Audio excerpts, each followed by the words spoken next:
আসসালামু আলাইকুম। আমি S Fardin Ahmed grape engineering থেকে। তো আমি আজকে আপনাদেরকে আরও একটি প্রোডাক্ট সম্পর্কে ধারণা দিব। এটা হচ্ছে এনএসি কোম্পানির নেক্সজেপ 80 ডাব্লিউপি। তো এই প্রোডাক্টটা মূলত হচ্ছে ম্যানকোজেব গ্রুপের যে প্রোডাক্ট। আপনারা জানেন যে ম্যানকোজেব মূলত হচ্ছে আপনাদের ছত্রাকনাশক, যেগুলো স্পর্শক ছত্রাক থাকে, সেই সেই জাতীয় ছত্রাক থেকে রক্ষা করার জন্য আপনারা ম্যানকোজেব, বিভিন্ন কোম্পানির ম্যানকোজেব ব্যবহার করে থাকেন।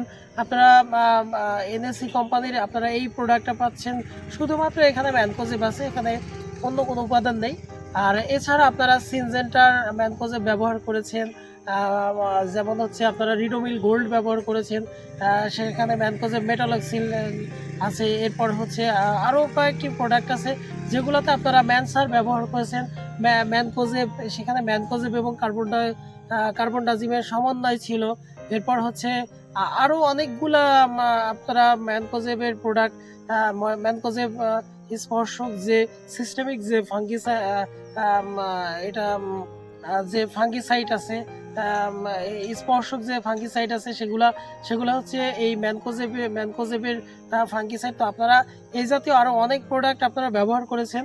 তো মূলত হচ্ছে আমি এই চ্যানেলের মাধ্যমে আপনাদেরকে বিভিন্ন ওষুধপত্র সম্পর্কে ধারণা দিয়ে থাকি। তো আপনারা এই এই প্রোডাক্টটা আলু, টমেটো বা ইত্যাদি যে ঝলসানো রোগের ক্ষেত্রে আপনারা এটা ব্যবহার করতে পারেন। এছাড়াও আপনারা আরও যে কোনো ফসলে যেগুলাতে এই আপনাদের স্পর্শক ছত্রাক লাগে, এগুলা মূলত কন্টাক্ট ফাঙ্গিসাইড বা স্পর্শক ফাঙ্গিসাইডের জন্য এই ম্যানকোজেবটা কাজ করে থাকে। তো আপনারা এই দুটা ফসল ছাড়া আরও অনেক ফসলে আপনারা ব্যবহার করতে পারেন, বিভিন্ন ফলে ব্যবহার করতে পারেন ম্যানকোজেবটা। তো আমি ভিডিওটা আর বড় করব না, আমি পরবর্তী কোনো একটা ভিডিওতে পরবর্তী কোনো একটা বিষয় নিয়ে আলোচনা করব।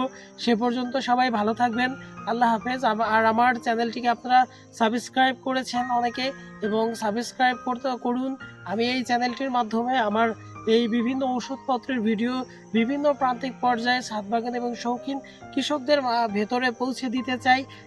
সেজন্য আপনাদের সহযোগিতা অত্যন্ত গুরুত্বপূর্ণ। তো আমি আজকের মতো বিদায় নিচ্ছি। আমি এস ফারদিন আহমেদ। আমি পরবর্তী কোনো একটা ভিডিওতে পরবর্তী কোনো একটা বিষয় নিয়ে আলোচনা করবো। সবাই ভালো থাকবেন। আল্লাহ হাফেজ। আসসালামু আলাইকুম।